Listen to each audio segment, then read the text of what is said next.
Ces signes d'anxiété qui ne disent pas leur nom.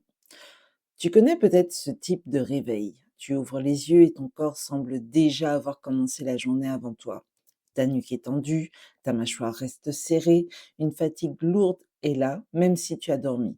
Pas forcément assez, ni même hyper bien, mais tu as dormi. Et pourtant, tu as l'impression de ne pas avoir récupéré. Tu tends la main vers ton téléphone pour regarder l'heure et quelques secondes plus tard, tu es déjà dans tes messages, dans les notifications et tu fais mentalement la liste de ce que tu as oublié, de ce qu'il faudra gérer, de ce que tu n'as pas encore réglé. Ton corps est toujours physiquement dans le lit, mais ton mental, lui, il est déjà parti loin devant. Il anticipe, il classe, il vérifie, il imagine ce qui pourrait déraper. Rien d'extraordinaire en apparence. Tu es plutôt de nature prévoyante. Tu n'es pas au milieu d'une crise d'angoisse, tu n'es pas en train de trembler ni de pleurer, tu n'es pas forcément en train de te dire je suis anxieux ou anxieuse. Tu mets peut-être d'autres mots dessus, comme je suis fatiguée, je suis un peu tendue, je suis irritable aujourd'hui, je n'arrive pas à m'y mettre, je dois juste mieux m'organiser. Et ces mots ne sont pas nécessairement faux. La fatigue, elle est réelle. L'organisation a peut-être besoin d'être ajustée. Certaines habitudes ne te soutiennent plus vraiment. Mais il arrive que ce que l'on appelle fatigue, désordre, manque de volonté ou mauvaise habitude soit aussi un aspect plus discret de l'anxiété. Pas une anxiété spectaculaire de celle que les autres voient, ni même de celle que l'on reconnaît soi-même. Une anxiété qui avance masquée dans le corps, dans les automatismes, dans les excès, dans les évitements, dans la difficulté à décider, dans cette impression d'être vidé alors que de l'extérieur, tu n'as pas fait tant que ça. Et comme on ne reconnaît pas le signal, on juge ce qui se voit. On juge le grignotage, l'achat impulsif, la vérification à outrance, le message qui est repoussé, la tâche qui est évitée, une décision qui n'arrive pas à être prise parce qu'on tourne en boucle. Et on se dit, je manque de discipline, je fais n'importe quoi, je suis trop compliqué, je devrais pourtant y arriver. Mais le problème n'est pas toujours le comportement visible. Il est parfois dans la tension invisible que ce comportement essaye de calmer.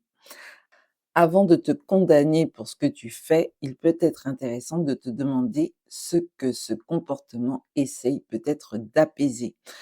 Parce qu'un symptôme n'est pas toujours une honte. Parfois, c'est une information. Une information inconfortable, maladroite, certes, coûteuse même, mais une information quand même. Les signes de l'anxiété. Et si on osait en parler autrement? Bienvenue dans Le bonheur à la vie à la mort, le podcast où on se choisit en optimisant ses ressources sans se renier ni s'ignorer. Je suis Victoria Bonheur, accompagnatrice en élévation personnelle, tisseuse d'élan fluide et de clarté.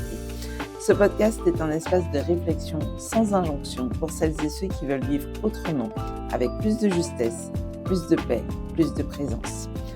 Aujourd'hui, dans cette série dédiée à l'anxiété et à ses effets sur notre manière d'avancer, j'aimerais parler de ces signaux que l'on prend facilement pour autre chose, ceux que l'on banalise, ceux que l'on cache derrière des phrases toutes faites, du style « je suis comme ça »,« je fonctionne mieux sous pression »,« je procrastine, c'est tout »,« j'ai juste besoin que ce soit bien fait »,« je vérifie mais c'est normal »,« j'avais seulement besoin de me faire plaisir ».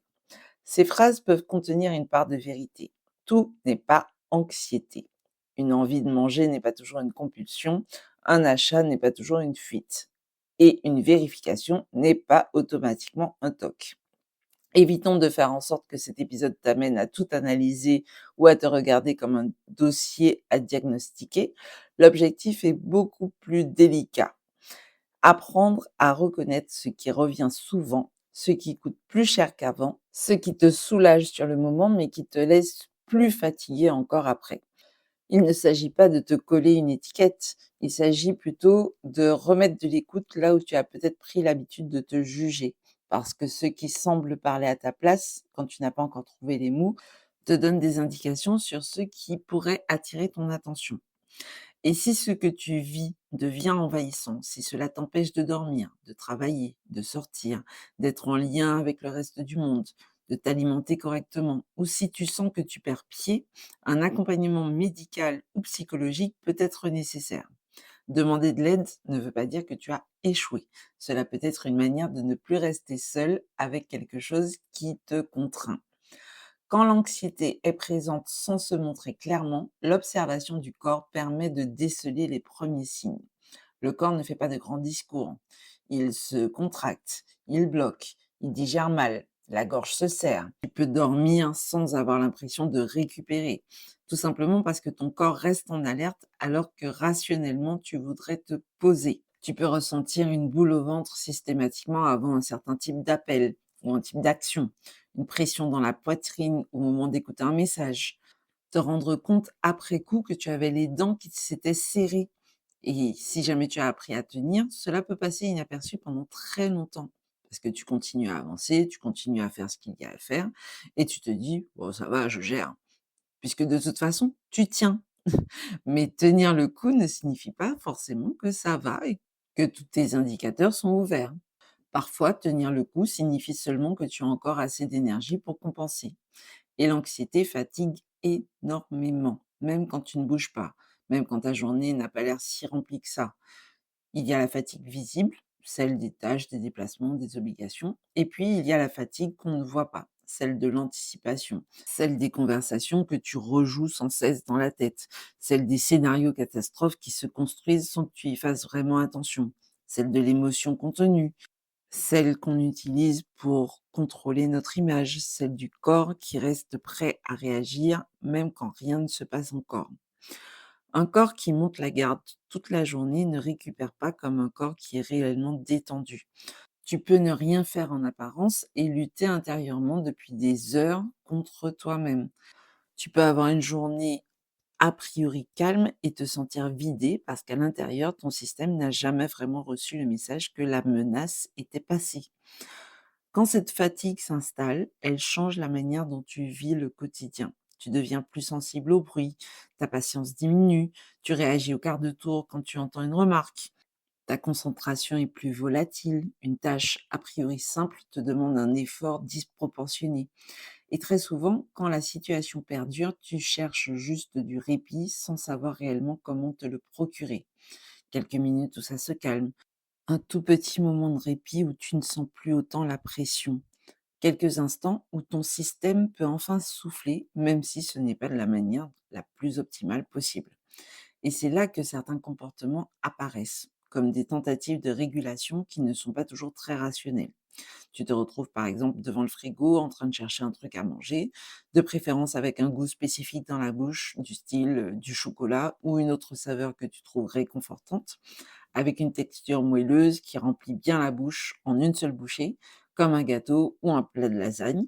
Mais tu n'as pas vraiment faim, ou pas seulement, et tu sens que tu as besoin de manger un truc.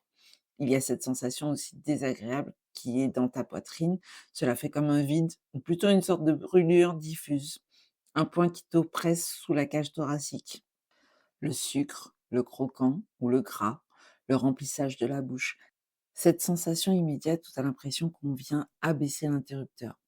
Et pendant quelques instants, quelque chose se calme. Et puis bien sûr, parce que ça ne dure jamais très longtemps, la tension revient.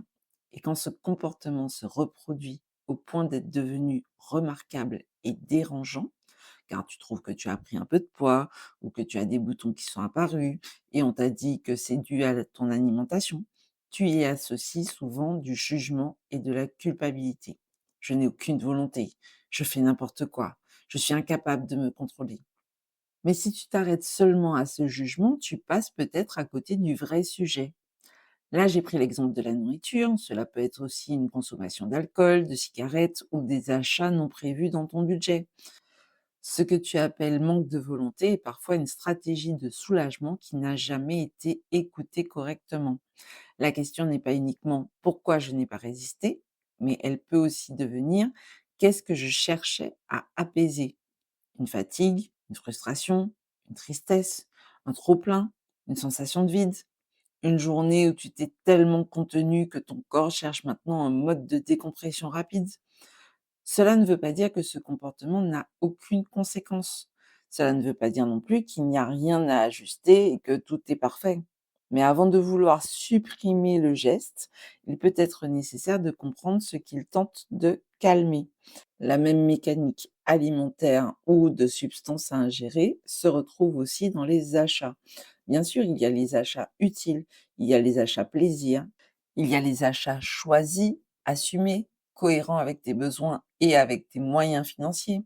Et puis, il y a ces moments où acheter devient une manière de respirer, de ressentir un certain pouvoir sur la vie. Je suis tendue, je suis frustrée, je me promène dans les magasins pour m'aérer l'esprit. L'ambiance centre commercial ou marché local me donne l'impression de rentrer dans une bulle. Alors je profite, je regarde les articles, toutes ces belles choses à portée de main. Et si je suis plutôt du type shopping en ligne, je vais sur les sites e-commerce qui proposent des articles qui me font me projeter dans un quotidien plus agréable, que ce soit les livres, des vêtements, des accessoires ou des appareils dernier cri. Je clique, j'ouvre plusieurs onglets, j'ajoute au panier, j'imagine que cet objet, cette tenue, cette formation, cet outil va transformer ma vie. Je craque et je valide la commande. Et pendant quelques minutes, il y a une sensation d'euphorie. J'ai l'impression que je reprends la main sur une partie de ma vie. Et un peu plus tard, l'élan retombe. Le colis n'est pas encore arrivé que la tension revient déjà et en prime l'inquiétude financière ou la culpabilité. Là encore, le but n'est pas de culpabiliser ni de diaboliser le plaisir. Le plaisir a sa place. Le beau est nécessaire. Et l'envie nous maintient en vie. Mais il y a une différence entre ce qui nourrit et ce qui anesthésie. Si tu constates que tes achats impulsifs interviennent toujours au même genre de moment, après les mêmes types de tensions, avec le même vide derrière, il peut être intéressant d'observer autrement cette mécanique. Pas pour te faire honte, mais pour te reconnecter avec le besoin sous-jacent. Est-ce que tu cherchais du contrôle? Est-ce que tu cherchais une valorisation, une récompense, un sentiment d'existence, de la liberté? Peut-être que cela te permet de te connecter à une version de toi à laquelle tu n'arrives pas encore à faire de la place autrement dans ton quotidien actuellement. Quand tu te poses ces questions, l'idée n'est pas de te chercher des excuses. L'idée, c'est de te rapprocher de la racine, du non-non, du pourquoi, du comment, de la redondance de ce comportement. Certains signaux prennent aussi la forme de vérification. Relire encore et encore un message que tu as déjà lu et relu, revenir sur une porte déjà bien fermée, contrôler une information que tu connais déjà, juste pour vérifier, demander à être rassuré, puis sentir le doute revenir malgré tout. Au départ, vérifier peut être de la prudence. Et la prudence, oui, c'est utile. Mais lorsque la vérification devient la seule manière d'apaiser le rat que tu as dans la tête, elle peut commencer à t'enfermer. Tu vérifies, tu te détends un peu, puis le doute revient, alors tu te dis que tu dois recommencer à vérifier pour t'apaiser à nouveau. Petit à petit, ton système apprend que la sécurité dépend du geste, sauf que le soulagement ne dure pas. Et tu peux avoir l'impression que pour te détendre, pour te calmer, il faut que tu rejoues le cycle. Alors attention, je vais être très claire ici. Un besoin de vérifier n'est pas systématiquement un TOC. Les troubles obsessionnels compulsifs sont une réalité clinique sérieuse qui mérite un diagnostic fait par un professionnel et un accompagnement adapté. Mais sans tout mélanger, on peut reconnaître qu'il existe des comportements répétitifs qui sont mis en place quand on cherche à neutraliser une angoisse. Quand ces gestes deviennent difficiles à arrêter, quand ils prennent trop de place, quand ils génèrent de la détresse ou qu'ils réduisent ton quotidien, il est important de ne pas rester seul. Pas parce que tu es faible, parce que tu mérites du soutien face à quelque chose qui te contraint. L'anxiété peut également se cacher dans ce que l'on appelle communément la procrastination, le fait de repousser à plus tard ce qu'on a à faire, de manière active ou non. Je sais que le mot procrastination vient souvent avec un certain jugement négatif, comme si le fait de repousser une action voulait toujours dire je suis paresseux ou paresseuse, je manque de sérieux, je suis pas capable de me discipliner. Bien sûr, il peut y avoir un vrai problème de méthode, un cadre à définir, une priorisation à revoir, une étape qu'on estime trop importante. Mais certaines tâches ne sont pas repoussées parce qu'elles sont mal organisées. elles sont repoussées parce qu'elles réveillent quelque chose en nous de désagréable. Un appel que tu remets à plus tard parce que tu redoutes la conversation avec cette personne, une démarche administrative qui, quand tu y penses, te déclenche immédiatement une sensation de confusion, une décision que tu repousses parce qu'elle implique de renoncer à une autre possibilité qui t'intéresse aussi. De l'extérieur, on voit l'inaction. À l'intérieur, il se passe déjà beaucoup d'autres choses. Tu peux avoir la boule au ventre ou au contraire, tu n'as plus accès à tes sensations. Tu évites peut-être une erreur, une sensation de ne pas être à la hauteur, ou tu te dis que tu es en train de rassembler les éléments pour pouvoir t'y mettre. Et au début, éviter te soulage. La pression descend un peu, tu n'as pas à affronter l'inconfort tout de suite. Mais plus la tâche attend, plus tu y penses, plus elle grossit dans ton esprit. Et elle revient alors te hanter alors que tu essayes de te détendre. Elle s'invite dans ton sommeil, elle finit par te donner l'impression que c'est une montagne que tu es incapable de gravir, alors que factuellement, elle te demandait peut-être 10 minutes de concentration avec une certaine disponibilité d'esprit. Encore faut-il être en mesure de les avoir, ces 10 minutes, sans être envahi par les émotions désagréables liées à l'histoire que tu te racontes en parallèle à propos de ce que ça implique pour toi de le faire. C'est pour ça qu'on ne répond pas de la même manière à un manque de méthode, à un manque d'énergie ou à une peur. Si le sujet, c'est la méthode, un outil ou une formation, oui, ça peut aider. Si le sujet, c'est l'énergie, il faut regarder la charge, le plaisir, le repos, le rythme. Si le sujet, c'est la peur, il est important de créer assez de sécurité pour s'autoriser à bouger. Pas d'attendre de ne plus avoir peur, mais d'avoir juste assez de sécurité pour effectuer le premier pas. Un pas parfois minuscule, hein, mais concret. Et il y a ces choix qui semblent simples pour les autres, mais qui te coûtent énormément. Choisir une date, répondre à une proposition, décider de dire oui ou non. Dans ta tête, la décision impacte tout un monde. Tu imagines ce que tu pourrais regretter, ce qui pourrait mal se passer, ce que l'autre pourrait penser, ce que tu risques de perdre, les tenants et les aboutissants, les risques de dommages collatéraux.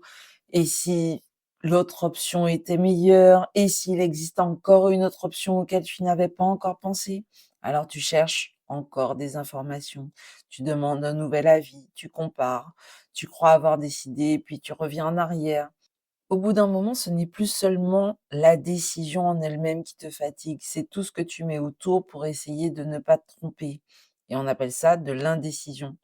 Mais le sujet est plus profond. C'est la difficulté à supporter l'incertitude.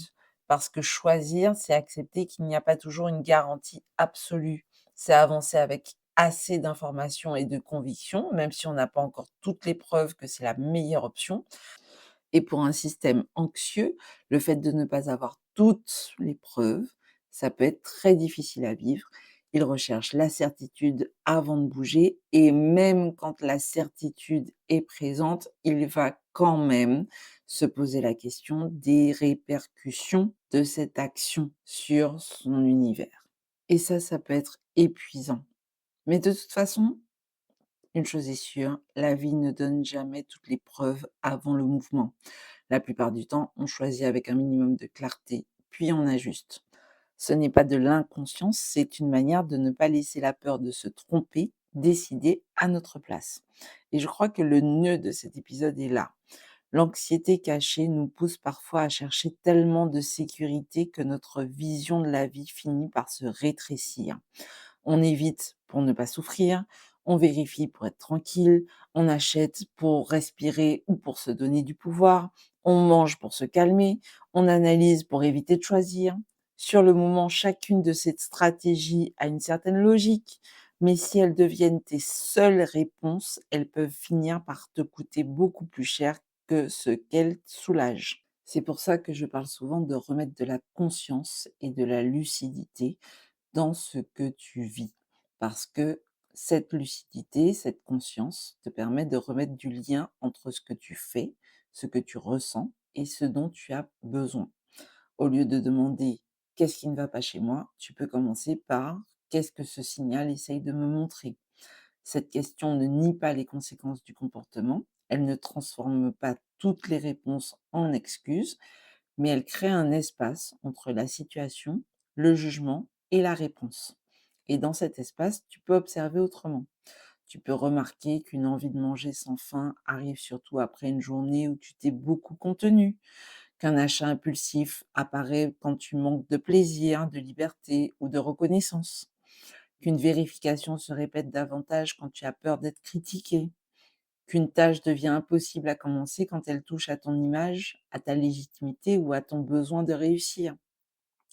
Je te propose ces observations non pas pour que tu te surveilles davantage, mais pour que tu puisses te reconnecter à toi-même, pour t'aider à choisir une réponse peut-être plus ajustée qui viendra satisfaire réellement ton besoin. Et cela peut être de prendre le temps de respirer en conscience 3 fois et de boire une gorgée d'eau, parce que c'est une technique très efficace pour rendre la peur moins envahissante. Il ne s'agit pas de devenir parfaitement régulé. Il s'agit d'apprendre à ne pas te condamner à chaque fois qu'un signal récurrent apparaît. Un symptôme n'est pas une raison d'avoir honte. Il peut devenir une porte d'entrée vers plus de lucidité, plus de respect de toi, plus de soutien et plus de vie. Alors pour commencer, je te propose un exercice, pas pour tout analyser, mais pour t'écouter un peu mieux. Choisis un signe redondant, un comportement redondant que tu as tendance à minimiser, mais qui te fait culpabiliser. Un seul. Ça peut être une fatigue qui s'est installée ou le fait que tu as remarqué que tu avais les dents serrées, une envie compulsive ou une dépense impulsive. Si besoin, tu fais pause et tu notes le premier truc qui te vient à l'esprit. Ensuite, demande-toi, quand est-ce que ce signe apparaît le plus souvent? Qu'est-ce que j'essaye peut-être de calmer, d'éviter ou de contrôler à ce moment-là? Est-ce que ce comportement me soulage durablement ou seulement quelques instants? De quoi aurais-je besoin réellement pour répondre plus justement à la situation? Et surtout, comment puis-je écouter ce signal sans en faire un élément à charge contre moi? Je t'invite à écrire ce qui t'est venu en écoutant ces questions, ou tu peux juste te laisser une seule question résonner. Durant les prochains jours, je t'invite à t'observer, sans te surveiller comme un problème à régler, hein. Juste revenir à toi avec un peu plus de bienveillance, parce qu'avec ce que tu viens d'entendre, ton cerveau sera peut-être plus à même de remarquer certains détails qui jusque-là passaient inaperçus. L'anxiété ne se présente pas toujours avec une grosse pancarte et de gros sabots. Eh oh, youhou, ce que tu vis là, c'est de l'anxiété. Non. Parfois, elle parle à travers le corps, à travers des automatismes, des excès, des évitements ou de la fatigue. Et ton rôle n'est pas de te condamner à chaque fois qu'un nouveau signal apparaît. Ton rôle, c'est peut-être d'apprendre à t'écouter autrement, à chercher à comprendre, à ajuster, à demander de l'aide quand c'est nécessaire et à prendre soin de ce qui en toi essaye peut-être de te dire: «Là, je suis pas bien, je suis en alerte, je suis fatigué, je ne me sens pas en sécurité, j'ai besoin d'un autre rythme, j'ai besoin de ton attention». Et peut-être que c'est là aussi qu'un changement peut commencer à s'opérer pour amorcer le début d'une relation plus juste avec toi-même. Parce qu'on ne va pas mieux en se forçant à ne plus rien ressentir, on commence à aller mieux en apprenant à comprendre ce que nos signaux essayent de nous dire, avec conscience, bienveillance et douceur. Merci encore d'être entré dans cette bulle avec moi. Je t'encourage à partager cet épisode si tu sens que ça peut aider quelqu'un que tu connais à renouer avec le bonheur et la joie. Si ce sujet t'a plu, n'hésite pas à mettre un like et à laisser un commentaire pour me dire ce qui a particulièrement résonné pour toi. Si tu as des questions, tu peux aussi les poser dans l'espace commentaire. Et si ce n'est pas encore fait, je t'invite à t'abonner à la chaîne Victoria Porte-Bonheur pour être tenu informé de tous les nouveaux épisodes qui vont sortir. Tu peux également me retrouver dès maintenant sur Instagram via Victoria Porte-Bonheur, parce que le bonheur n'est pas un luxe, c'est un appel à l'alignement de soi, à la vie, à la mort. C'était Victoria Bonheur dans le bonheur, à la vie, à la mort, le podcast où on se choisit en optimisant ses ressources sans se renier ni s'ignorer. À bientôt!